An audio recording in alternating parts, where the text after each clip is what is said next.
hits the entertainment bullseye every week with her hard riding.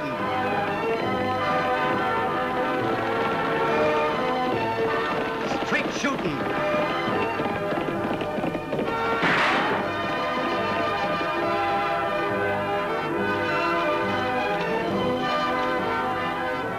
And suspense.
Sort of slipped. Yeah, sort of. Next time, make sure you tie it hard and fast before you uncoil your rope. Here, take him back. I've got to go to the office. Annie, Lofty, look what the man gave me for catching his calf. A whole silver dollar. Say, you keep on earning money like that, and you'll be the richest boy in the county. Well, it all depends on what he does with his earnings, Lofty. Well, I think I can afford a pound of licorice, a big bag of jelly beans, assorted course, so you and Lofty can have your choice, and one of those big chocolate bars that cost 20 cents. Tagg, that's the first sense I've heard since you started talking. I wish it were common sense. I'm really surprised at you. What did I say wrong this time? Well, I think I remember something about your wanting to go to college someday. Gosh, Annie, a dollar won't put me through college, will it? Well, it will if you save it. And then another one, and another one, and, well, before you know it, you've got $100, and then $500. Gosh. Now, what's it gonna be, Tagg? College or candy? Candy. Tagg. Okay, college. But I don't know much about banks, so if you and Lofty will go with me, I can give this dollar to Mr. Lorimer to put in his bank. All right, Tagg.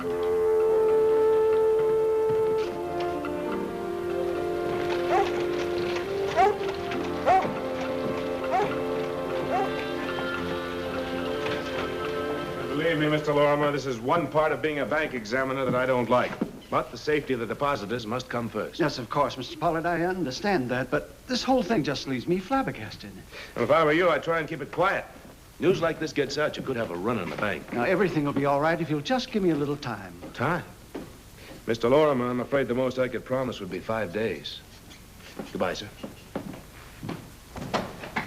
Oh, Mr. Hadley, good afternoon. Good afternoon, Ma. After what I just heard, I want my money out of this bank.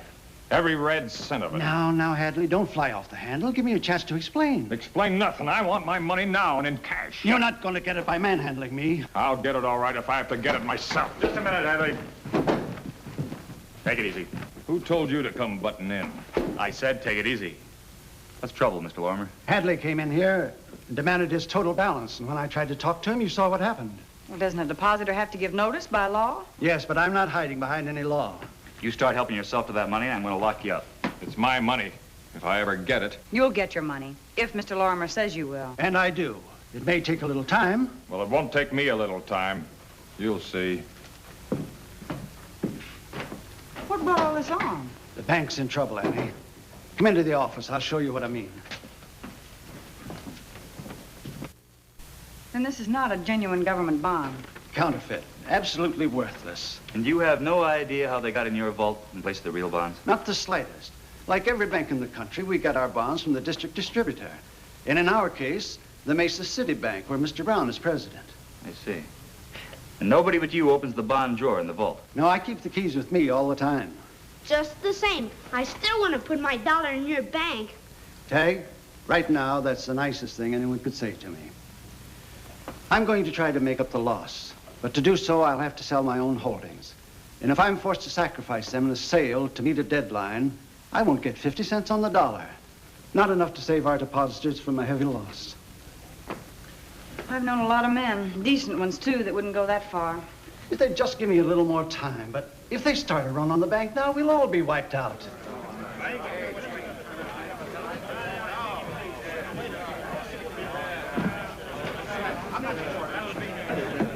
Folks, neighbors, please give me a chance. If you want your money back, give me time to raise it for you. Don't demand it all now, because if you do, there's no way of anyone getting it. What'd I tell you? I knew he'd say that. It's our money. I say we better get all we can before he loses all of it. Henry, you say wait, but how long? Well, Bertha, that's hard to say. A few weeks, maybe longer. A few weeks, maybe longer. Oh, but I must have my money this week or I'll lose all my cattle. Listen, friends, you all know what happens when cattle stampede. An awful lot of them get hurt. Well, the same thing can and will happen here. It isn't as though the bank were cleaned out. Mr. Lorimer can cash a lot of checks, providing they're not too big. Why don't you give him a chance to raise all the money that he owes you? Fine chance of that.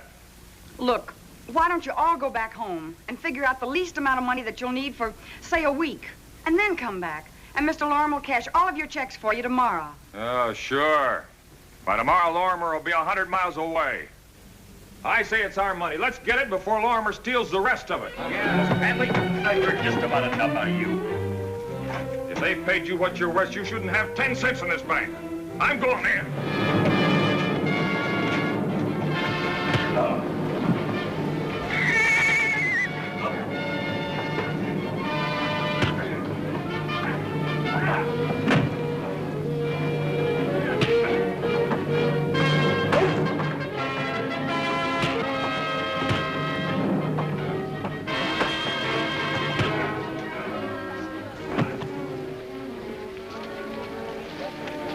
All right, now either you go home, or we got a cell in there where you can cool off.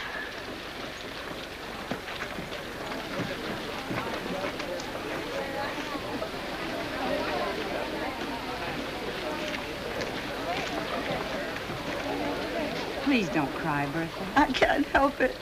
I've worked so hard since I lost my husband and my son. I know that. You've been very brave, and I know things are going to work out for you. How can they? That cattle loan I've got with High Simmons comes due to after tomorrow. You know High. He ain't going to wait a week. He'll have my whole herd over at the slaughterhouse. Bertha, you're not going to lose your cattle to High Simmons. Tomorrow, when you find out how much money Mr. Lorimer can give you, figure out the rest and then come tell me. You, Annie? Mm-hmm. Tagg and I have a little saved up that we won't be needing for a while. At least not until he goes away to college. That's right, Mrs. Davis. You come tell us, and you're welcome to it. Oh, Annie.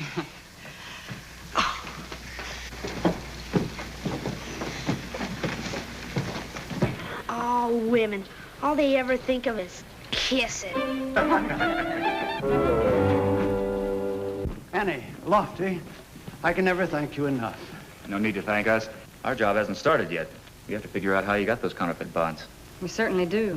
And I don't think anyone would go around counterfeiting bonds just to pawn them off on one country bank. No, I guess you're right. Tomorrow I'll ride over and check the other banks in Diablo County. And I'll call on Mr. Brown, the president of the government agency bank in Mesa City. I sure hope you can find an answer to all this. I don't know how you can be so calm about things. With Annie Oakley tracking down those counterfeit bonds, we're in for trouble, and plenty of it. I'm not backing down for any blonde female, and neither are you two. Look, Tyler, Pollard's right. We know this gal. Maybe we should lie quiet until she gets interested in something else. I ain't gonna lay quiet. I know more about how banks are run than either of you guys. It took me 3 years to figure this out, another 6 months to print those bonds. Yes, but I took the risk of putting them in the banks in place of real ones. And I could get lynched for starting runs on the banks. We're not gonna quit now until every bank in the county is busted and I can buy them in for 10 cents on the dollar. Is that clear to you both? Let me tell you something, Mr. Tyler. Banks aren't the only buildings with bars on the windows. You don't say. Yes, I do say. I also say I'm getting out of here. Now, just when did you say you're quitting, Mr. Pollard? And you, Hadley? I didn't say I was quitting. Good. Then let's forget what just happened and get down to business.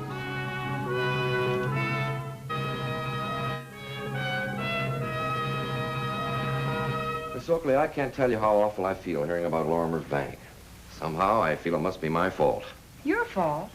I don't see how. Up to 4 months ago, this never happened. Then in the past few weeks, these counterfeit bonds show up. Why do you say it's your fault? I've only been head of the bank 4 months. Who was head of the bank before you, Mr. Brown? Oh, Sherman Hotchkiss. Went up to Denver one weekend. Poor fella. Telegram came back he'd been killed. You mean murdered? Oh, no. He was an accident. Then when I took over the bank, we checked the books, found some irregularities, a few $1,000s unaccounted for, but no counterfeit bonds. They showed up only recently. Well, then you don't think there's any connection between Mr. Hotchkiss's irregularities and the bonds? Oh, none at all. I wish there were. I might not feel so conscience-stricken. Well, I appreciate what you have told me, Mr. Brown, and if you do find out any information, please let us know at once. I certainly will. Thank you very much. Goodbye. Goodbye. Tagg said you want to see me, Annie. Oh, yes, I do, Mr. Lorimer. Sit down. I stopped at the San Juan Bank on my way back today, and something very peculiar was happening. I'm glad you're both here. You know, right now I can't prove it, but I'm pretty sure that Hadley in some way is mixed up with these counterfeit bonds. I don't see how he could be. He hasn't been in the bank 3 times in 3 months. Maybe not, Mr. Lorimer, but that's exactly what I was fixing to tell you. Well, to make a long story short, I checked the banks over Clarkstown, Cherokee, and Bison Falls today. Have they found some of the bonds, too? Only the Clarkstown Bank. And after their examiner left, a man answering Hadley's description came in there, too, and demanded all his money. Well, did you get a name and address on the man, Lofty? Yep. The name he gave was Harmon. And the address, and here's the strange thing. Post Office Box 119, Diablo. Box 119? Well, that's the same address that a man calling himself Hawley used when he opened a large account at the San Juan Bank. Then it is Hadley. 119 is the address he gave me, too. Unless it's some sort of coincidence. It's no coincidence, Mr. Lorimer, believe me. Someone is trying to bankrupt the banks around these parts, and Hadley is mixed up in it. Can't you arrest him? No, not yet. At least we have an idea where to start looking. Well, we'll keep watching the post office when he gets back in town. Then we'll follow him and see where he lives and see who's mixed up in this with him. Well, thank you. Oh, Lofty. This is only a woman's intuition, but I think the accidental death of Hotchkiss should be investigated in Denver. Annie, this is only a man's hunch, but I think you're trying to send me there. Oh, but you'll love it in Denver, Lofty. Not when I'm worried about you here. Well, then you hurry on back, and I promise to stay out of trouble. You know, for you, that won't be easy.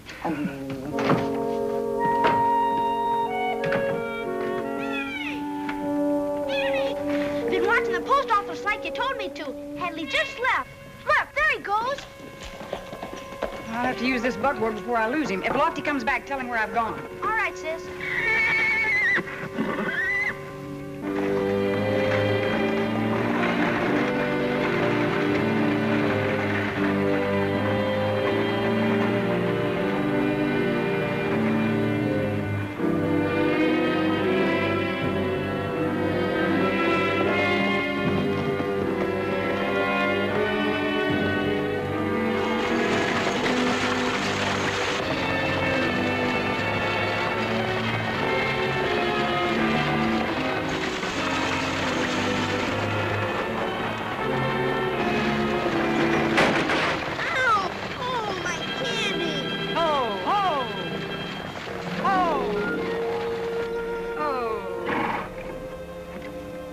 Tagg Oakley.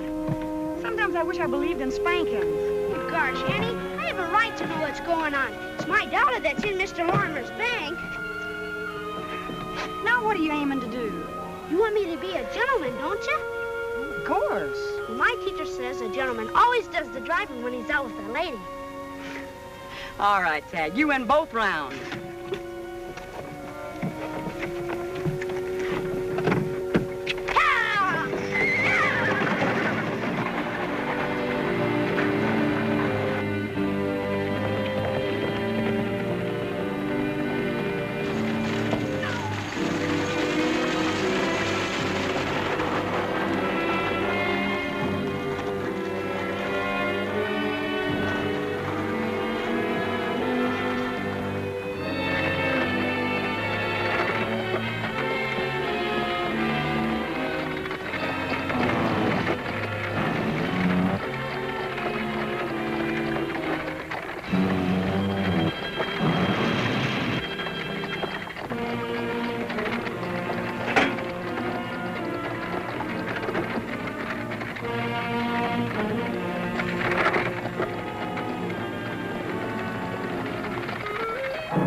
know? Looks like he rode down a prairie dog hole, like Alice in Wonderland. Oh, hello, Mr. Hadley. Miss Oakley, off the beaten track, huh? That's my place there. Why don't you go on in and be neighborly? Oh, that's very nice of you. I guess our team could stand watering. Ah, it'd be my pleasure.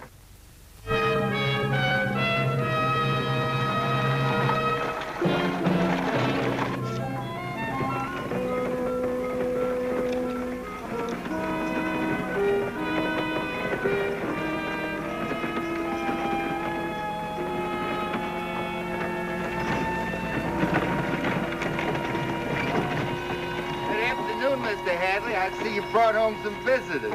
Oh, yes, Mr. Tyler. This is Miss Oakley and her brother. Happy to know you, miss. Son, I'm Mr. Hadley's hired hand. Hey, why don't you go inside and sat a spell while I water your team? Oh, that's very kind of you, Mr. Tyler. Well, look at all that hay. Yeah, you know, like the folks say, make hay when the sun shines. Well, we had a mighty hot, sunny summer. Thank you. Mr. Hadley, there's some cold, fresh milk in the house. Yeah, maybe we can find some chocolate cake for the young man. Gee, Yeah. that'd be swell. I'll take care of your team, don't worry.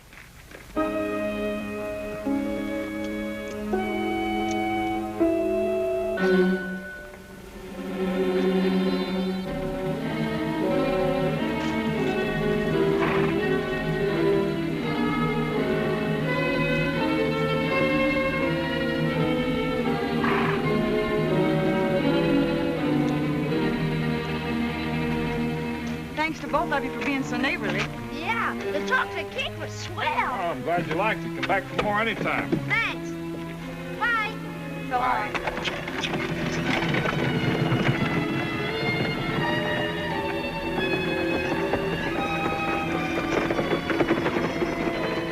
They won't be coming back, here or anyplace else.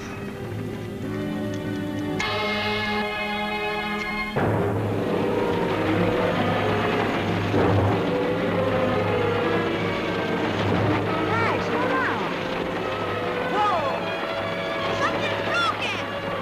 Whoa, there, boy. Whoa! Hang on, Tagg. Whoa! Whoa! Whoa! Whoa! Whoa there. Don't fall, Annie. Look out, Annie. You can't make it. Whoa!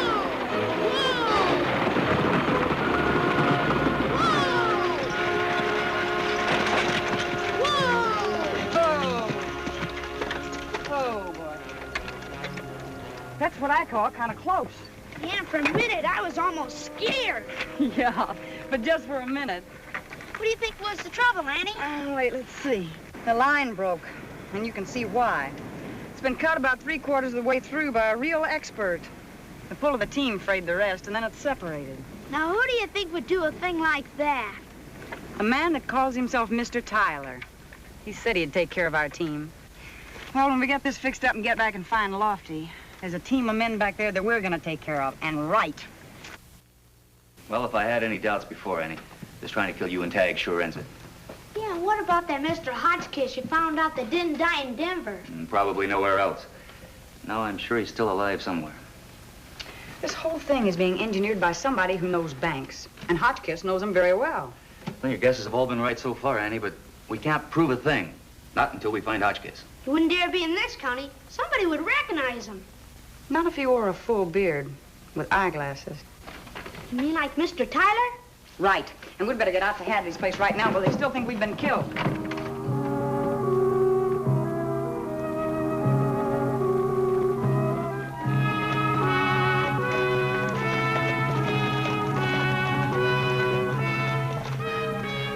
Anyone's around, they must be inside. Yeah, they're in that barn. Lofty, you and Tagg check the barn. And if there's no one around, take a look at that hay. It looked kind of mildewed to me. I'll sneak around behind the house and see if I can look inside.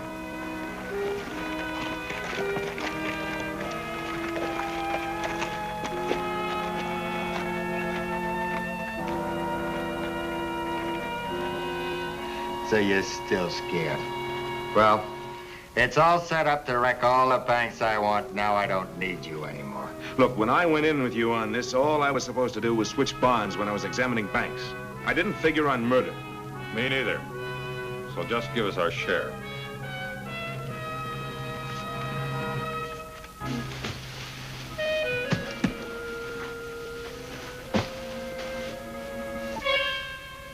What do you say, Lofty? It might be engraving tool, Tagg. Give me that lantern. Well, I'm crossing the border. You won't have to worry about me talking. If you ever do talk, you never will again. My knife works just as well on throats as it does on harnesses. Hotchkiss, I should have turned you in when I found you stealing bank funds in Mesa City. Now you're trying to pawn the phony bonds off on us. Get out of the way, Hadley. This time, Mr. Hotchkiss is really going to die. Only it's going to be right here, not up in Denver. Look out. That's enough. Colin, don't. Don't. Look, I'll give you the real boss. Stay here, Tagg. What's the meaning of this? Probably means that you and your friends will spend the next 20 years in the federal penitentiary. What happened, Annie? Tyler or Hotchkiss or whatever his name is got away. I'll find him.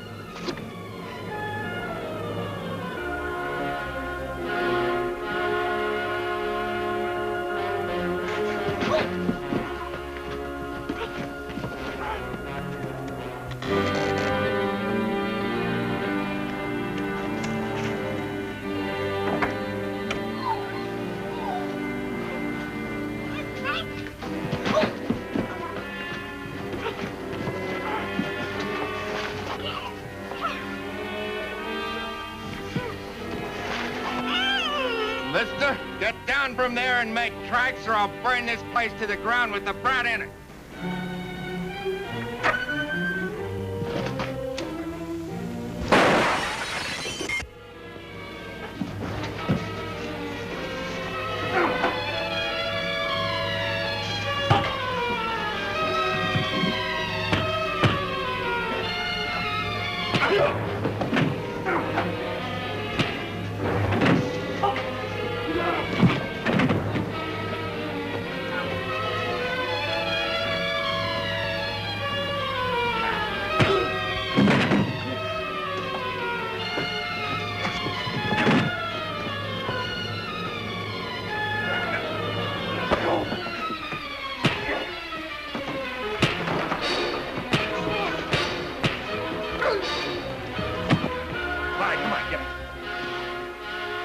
Bonds were made right here. Yeah, that's what they were using all the hay for. Cover up the counterfeiting stuff. Yes, they certainly made hay while the banks failed, didn't they? Well, as soon as we get Hadley to a doctor, we'll lock all three of them up. All right, come on, let's go. There you are, Tagg. The $1 you put in yourself, the $10 Bertha Davis wanted you to have for the loan you made her, and $100 from me for helping break up Hotchkiss's little scheme to own every bank in the county. Golly gosh, maybe with all this money I can go to college next year. Oh, it takes more than money to get into college, Tagg. Okay, then if I can't go to college, you know what?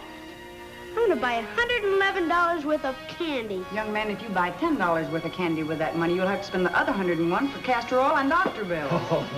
Besides, I think with Hotchkiss, Pollard, and Hadley in jail, we've had enough people around here that have had to take their medicine.